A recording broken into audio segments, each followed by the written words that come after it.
చాలా బ్రహ్మాండంగా ఉంది. కలెక్షన్స్ ఈ రోజు నేను టికెట్ ప్రైజెస్ లేవు. సతీష్ గారు సార్, ఇది 11వ రోజు ఈవేళ, ఆల్మోస్ట్ సెకండ్ వీకెండ్ కూడా అయిపోయినట్టు ఈవినింగ్తో. ఎన్ని ఏరియాలో ఆల్రెడీ బ్రేక్ ఈవెన్ ఉన్నారు, ఎన్ని ఏరియాలకి మనం జిఎస్టీ ఇవ్వాల్సి ఉంటుంది, ఎన్ని ఏరియాలకి హెల్ప్ చేయాల్సి ఉంటుంది? అన్ని బ్రేక్ ఈవెన్ అయిపోతాయి, జిఎస్టీ అవసరం లేకుండానే అయిపోతాయి, చాలా వరకు అయిపోతాయి. ఇష్టం. ఓకే. సతీష్ గారు, తెలుగు రాష్ట్రాల్లో పెద్దకి మంచి కలెక్షన్ వచ్చాయి, ఊహించిన దానికన్నా మంచి రిజల్ట్ వచ్చింది. కానీ నార్త్లోను ఓవర్సీస్లోను ఎందుకు డల్ అయింది అనుకుంటున్నారు? ఓవర్సీస్ కూడా ఓకే, బట్ అనుకున్నంత రాలా. ఓకే, దానికి అది కేస్ స్టడీయే. ఎందుకంటే అన్నీ కరెక్ట్గా ఉండి కూడా ఓవర్సీస్ అనుకున్నంత రాలేదు అంటే అది కొంచెం కేస్ స్టడీ. ఇప్పటి నుంచి అంతా ఇప్పుడు వరకు ఓ రకంగా ఉంటుంది, ఇప్పటి నుంచి ఓ రకంగా ఉంటుంది అన్నట్టుంది ఓవర్సీస్.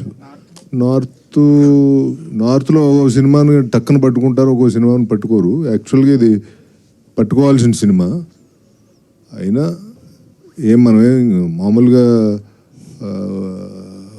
40 ఎంత ఉంది. సో ఇంకా ఇంకో వీక్ ఉందని ఎదురు చూస్తుంది తప్పితే, ఎందుకంటే బ్రహ్మాండమైన cinema. So how it goes అనేది అర్థం కావట్లేదు.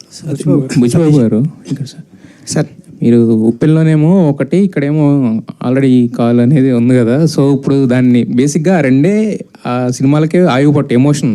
బట్ ఇప్పుడు దాన్ని తీసుకుని చాలామంది సోషల్ మీడియాలో రకరకాలుగా అంటున్నారు కదా, నెక్స్ట్ ఏం కటింగ్ అని చెప్పి అందరూ అడుగుతున్నారు.